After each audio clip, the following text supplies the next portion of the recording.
Controversial, Cristine Reyes allegedly disrespected a veteran actress. The veteran actress Vivian has announced on her Facebook account that she is resigning from the current project that she is working on. She wrote, "With much trepidation, I would like to tender my immediate irrevocable resignation, effective immediately, from the show, Tubig at Langis. I have never been so upset and humiliated by an actress in my entire career spanning 4 decades." She was pertaining to her co-star in the Kapamilya show, Tubig at Langis Cristine Reyes. Vivian claims that the actress has been rude to her. "It has been going on for a month now," she said. "Yes, it's Cristine, no one else. Isabelle Daza is such a sweet lady. She was crying for me so hard when the incident happened. She can't imagine if this was done to her mom," Vivian said. "The straw that broke the camel's back was when we shared a designated standby room and she asked me to leave the room because she wants it only for her own. She bangs the doors, shouted at me. She keeps on singing goodbye, farewell in front of my face while we are rehearsing. She complained to the production staff why they are nice to me and she should be the priority all the time. And many other instances of rudeness that is uncalled for." This was the statement of the actress. Up until now, the actress Cristine Reyes keeps her silence about the issue. Invite you to watch the video. 3 foreigners tried to sneak in P135M worth of illegal cocaine and shabu to PH. Wednesday afternoon, the Philippine Drug Enforcement Agency, PDEA, and the Bureau of Customs, BOC, cut off Ninoy Aquino International Airport, NAIA, after catching 3 foreigners who were supposedly trying to smuggle P135 million worth of narcotics to the country. NAIA's District Custom Collector Ed Macabio recognized the suspects as Hong Kong nationals who are drug trafficker. They are Chan Karwayan Pauhumanivan and Kurdiush Kenyuri, a Russian national. Macabio claimed that the 3 foreigners originally came from Brazil and tried to sneak in what is suspected to be cocaine, which has a total of nearly 19 kilograms. There is also methamphetamine hydrochloride or shabu that was purportedly hidden in their baggage. The Illegal Drug Task Force in NAIA was already advised that there will be an arrival of a large amount of narcotics through foreign couriers before they cut off the suspects. At 4:30 p.m. the 3 foreigners arrived at NAIA Terminal 3 from their flight from Dubai. They were then asked to go to the customs office for the inspection of their bags. Macabio said upon the inspection, the baggage of the foreigners has 9.9 kilograms of powder and liquid cocaine together with the 9 kilograms of shabu. PDEA conducted a test on the illegal drug that they have confiscated and the 3 foreigners were taken to custody. The Interagency on Drug Interdiction Task Group got a hold of the information at noon from the U.S. Drug Enforcement Agency on the coming of the 3 suspected drug traffickers, according to the Manila International Airport Authority, MIAA. Invite you to watch the video. PH, a good place to invest, says famous investment guru. Find out why, following the many criticisms received by administration due to the increasing death toll linked to illegal drug trade, it faced another set of comments when peso slumped down last week and reached 48 pesos per dollar. Financial analysts further predict that peso would reach 50 pesos per dollar in the coming weeks. However, a famous investment guru stated that the Philippines will have a positive increase when it comes to investments due to the enforced implementation of law and order in the country. Mark Mobius is the executive chairman of Templeton Emerging Markets Groups and funds manager at Franklin Templeton Investments. He further said that the alleged extrajudicial killings are a minor issue. The concern about the illicit killings is a minor issue. The big issue is how they implement true law and order and the degree to which Duterte is able to do that, he said. Of course, it's a tragedy that anybody gets killed, but in the context of what's happened in the Philippines in the past and Duterte's commitment to law and order, I'm not too worried about it. Duterte's behavior affects foreign relations. It affects foreign investors because they get concerned and you have the corporate governance concerns and so forth. But at the end of the day, I think the impact of the improved law and order will be positive. He added. The drop in the peso may have been connected to the slowdown in remittances because with the economic situation in the Middle East and in Europe, the U.S., remittances have not been as high as they were. He said. Invite you to watch the video. Must read, this type of shoes could cause cancer. Unbelievable. Do you own a pair of Crocs-like shoes at home? Those that are made of plastics? Well, I guess it's already time for you to throw away such sandals. Why? A research was conducted in Germany wherein they experimented 10 pairs of clogs made from plastic material that somehow contains a frightening amount of carcinogen substances that could develop and turn into certain types of cancer.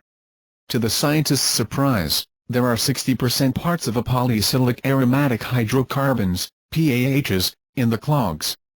PAHs are known to carry high carcinogenic substances and if absorbed it could cause cell mutation in the body.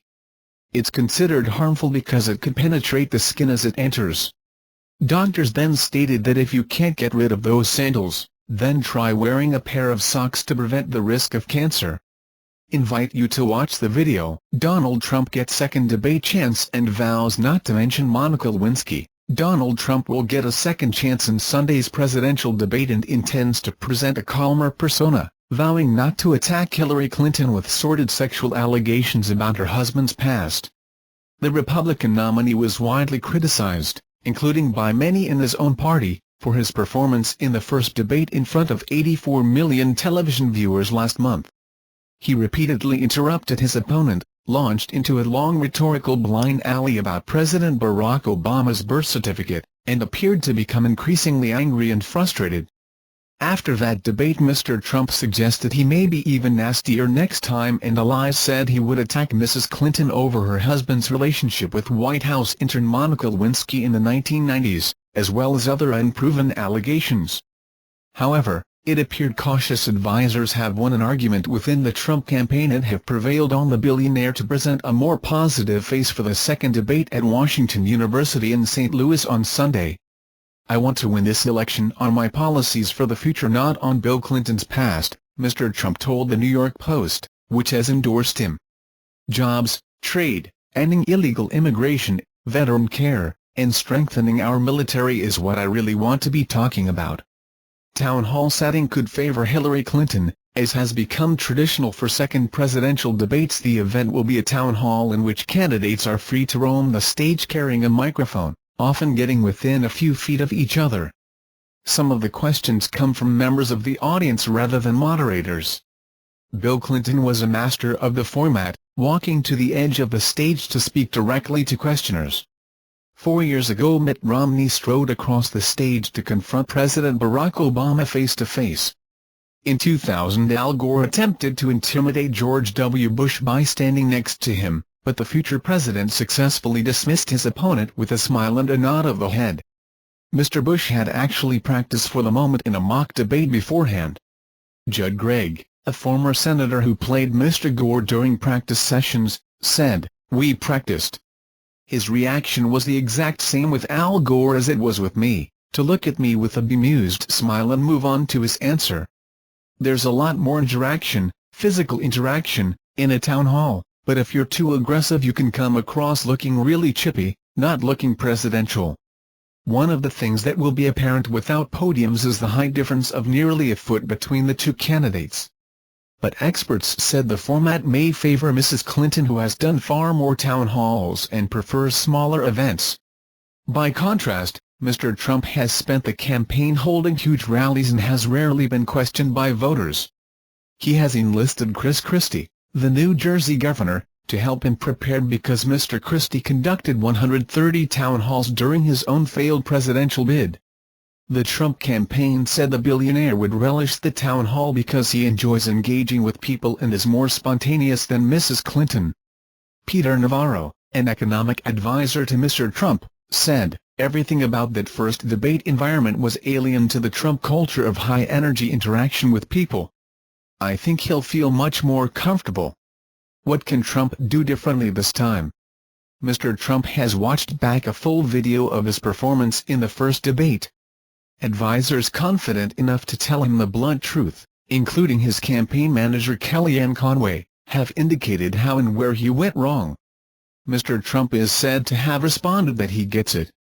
The advisors have urged him to learn from his running mate Mike Pence, whose calmness under fire, and ability to switch the subject to more favorable ground, saw him win the vice presidential debate against Tim Kaine earlier this week.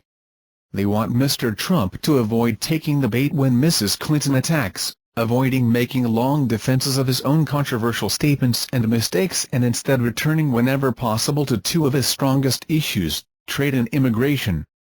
Focusing on trade will also allow him to appeal to voters in the key industrial states of Ohio and Pennsylvania. He is heading straight to Pennsylvania after the debate. Mr. Trump has been instructed that when Mrs. Clinton attacks him over his taxes, he should instantly attack her on the scandal surrounding her use of a private email server while she was U.S. Secretary of State, and the sources of donations to the Clinton Foundation. The businessman has done more preparation for the second debate but will only be off the campaign trail for 48 hours. Some of his team were said to have been puzzled when he added a last-minute campaign event for the night before the debate. However, Kellyanne Conway said he was preparing constantly. She added, "He has gotten very excited about the format. The town hall format is really a sweet spot for him." Brian Fallon, spokesman for Mrs. Clinton, said, "It's a situation where Trump can only probably get better in terms of coming off as more restrained. But even if he does show up a little more disciplined than last time, I don't think he'll get a second chance to make a first impression." How has Hillary Clinton been preparing? One of the keys to Mrs. Clinton's victory in the first debate was that she prepared more than her opponent. This time she once again left the campaign trail and spent days reading policy papers and honing attacks. In the first debate she came armed with the little-known story of Alicia Machado, a Miss Universe who had been criticized over her weight by Mr. Trump. The story dominated the news in the days after the debate, and Mrs. Clinton may have a similar trick up her sleeve this time. On Wednesday she spent 5 hours preparing at her home in New York with close aides including her campaign chairman and policy advisor Jake Sullivan.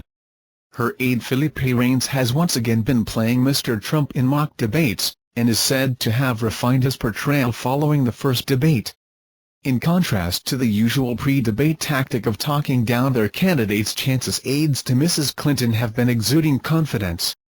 Mr. Podesta said, "I think it is a natural format for her. She likes engaging with people, and that is a format Donald Trump isn't as used to." Who is asking the questions?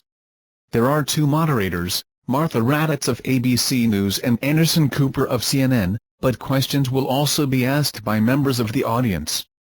Moderators have also agreed to ask a question from a website where voters have been posting what they want to know. Leading contenders include, would you support requiring criminal background checks for all gun sales? There has also been a groundswell of support for a question suggested by 6-year-old Sophie Cruz. It reads, "If you deport my parents, what happens to me? I am 6 years old and an American citizen. I have a 3-year-old sister who is also an American. My heart is very sad, because I'm scared that ICE, Immigration and Customs Enforcement, is going to deport my undocumented mommy and daddy." Thank you for watching videos. You remember the likes and comments below. Thanks.